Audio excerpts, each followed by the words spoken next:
my mission about 8 minutes. You want to hold me to it. Haminas kana kohanim oimer. Have mispal b'shloim shel malchus shel moi moro ishas reu chaim bo.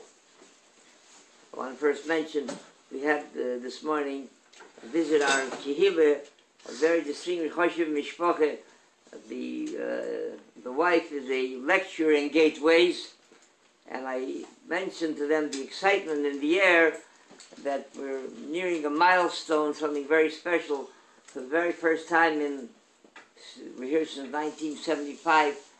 We're here for some 37 years, and we're coming into a possession of our own, very own Sefer Torah. So she says, really, my goodness, they've read and heard so much about Abis Medrash.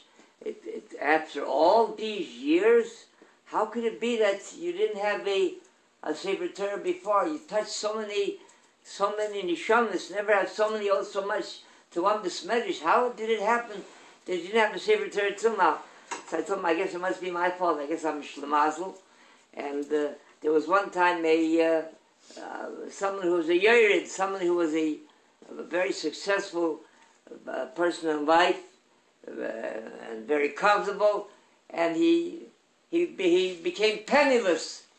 So, and was very proud, and they were looking for a way. He wouldn't take any kind of help, and they were looking for a way to put in his pocket some money.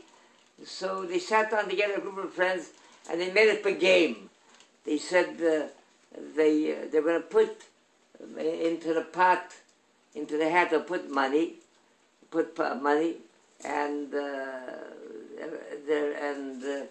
going to put in numbers in the hat, and the winning number will be number 7. So everybody should pick a number, and whoever gets number 7 wins the whole pot with a couple $100 there. So, of course, the upmach was that secretly, quietly, every number was number 7. So he put all the numbers in the hat, and each one draws out their number. They open it up and they remain quiet, as if they didn't pick out number 7. And they're waiting anxiously for him to say, he won number 7, he's taking the jackpot. And he's silent.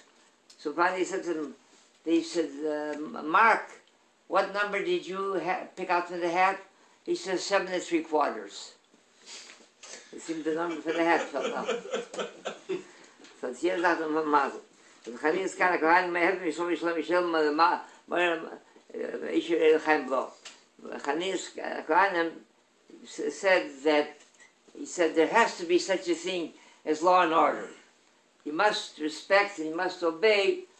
You have to respect the government and its laws. Otherwise, they would turn into animals. Ishas reyehu, they would descend to such a level that one individual would swallow up the other. There would be no respect for law and order. What's most significant in itself is a statement that really did it really need somebody as great as Hanina Skana Kahanim. Skana Kahanim means that he was so great in piety, in Yer Shemayim, and in Tzidkis and Talmud Chacham, such a Muslim, such a person, such a complete person, that he was the Skan HaKahan, the vice, and he was ready to assume the position of Kohen Gadol, one of the most coveted positions by Klal Yisrael, of Kohen Gadol, that if the Kohen Gadol passes away, so he becomes the Kohen Gadol. But here it says not Skan Kohen Gadol, Skan Kohanim, that he was the vice for many Kohanim, Kohen Gadol. How can he be the vice for many?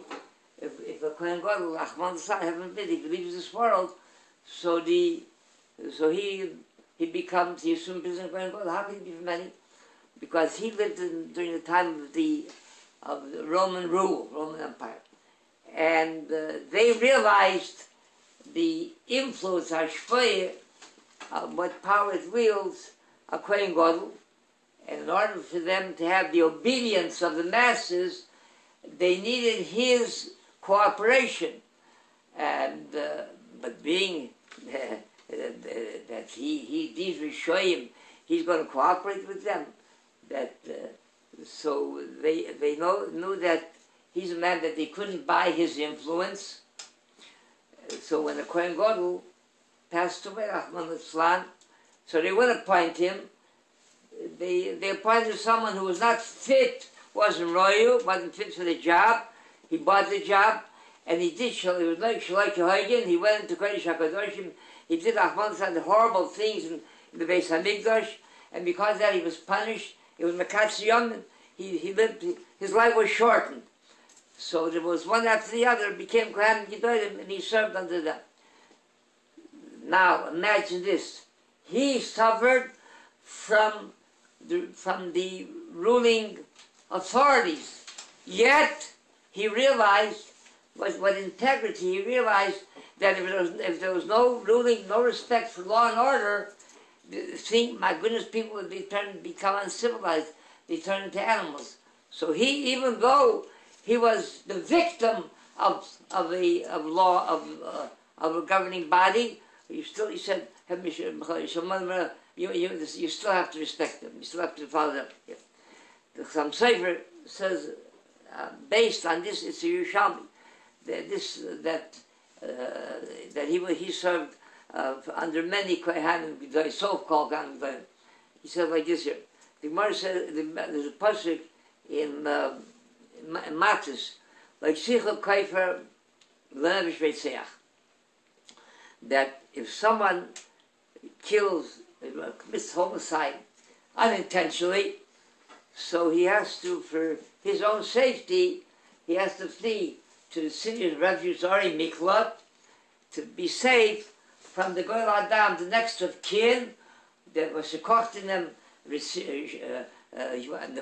wants to avenge the blood of his Korev, so he should be safe. He goes to Ari Miklat.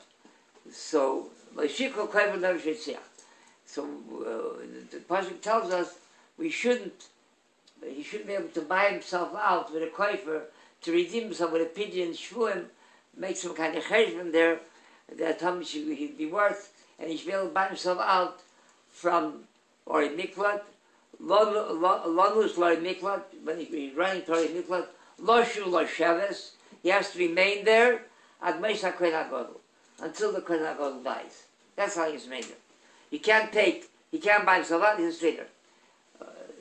So in other words, the sentence of an unintentional homicide, somebody who's sentenced, has to stay there until the Kohen Gadol passes away. Then he goes free. Why until the Kohen Gadol? What's that got to do? How does that work? So the Baal Moshe says like this: that the Kohen Gadol was such a respected, revered individual by Klal Yisrael. There was darkness descended. When the Kohen Gadol passed away, it touched each and every individual in Klal Yisrael. They grieved like a personal loss. So the fact that they suffered such a tragedy, an individual like the Gadol passed away, so it put into the shadows their grieving for the next of kin.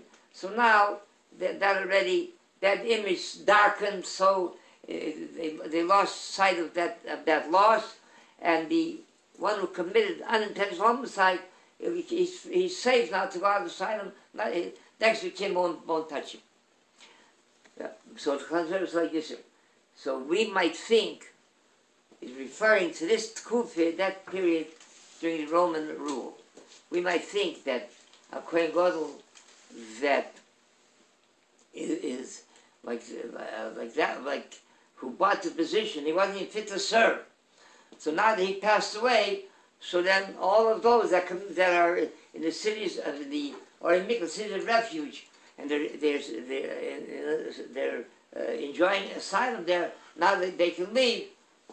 So the pastor says, no, Moshe Lasheves, he has to stay there at Moshe Kohen until the real Kohen God will pass away. Not this one who bought the position for graft. Not, you have to stay there until the To that, I added like this here. I mentioned the Hezber, the explanation of the Baal HaMoyer.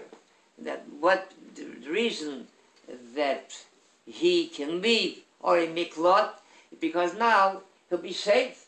The next of kin won't bother him.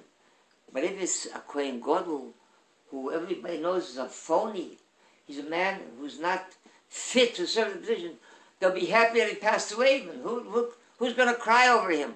Marriage might have him courtship, but not in a person. Who's going to cry on something like that? So he still won't be safe.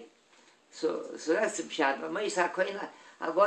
Until the real Kohen Gadol passed away, because then once he leaves, he'll be safe, because it's somebody. If he leaves now, he won't be safe. He'll still the next of kin of Adam will still seek to avenge him. Chalan ben Akash Yomer. Ratzak HaShbach Zakish Yisrael. The Tig of Hebrew of Torah Mitzvahs. Shinemar. Avnechom Mitzvah Tzidkoi. Yag the Torah.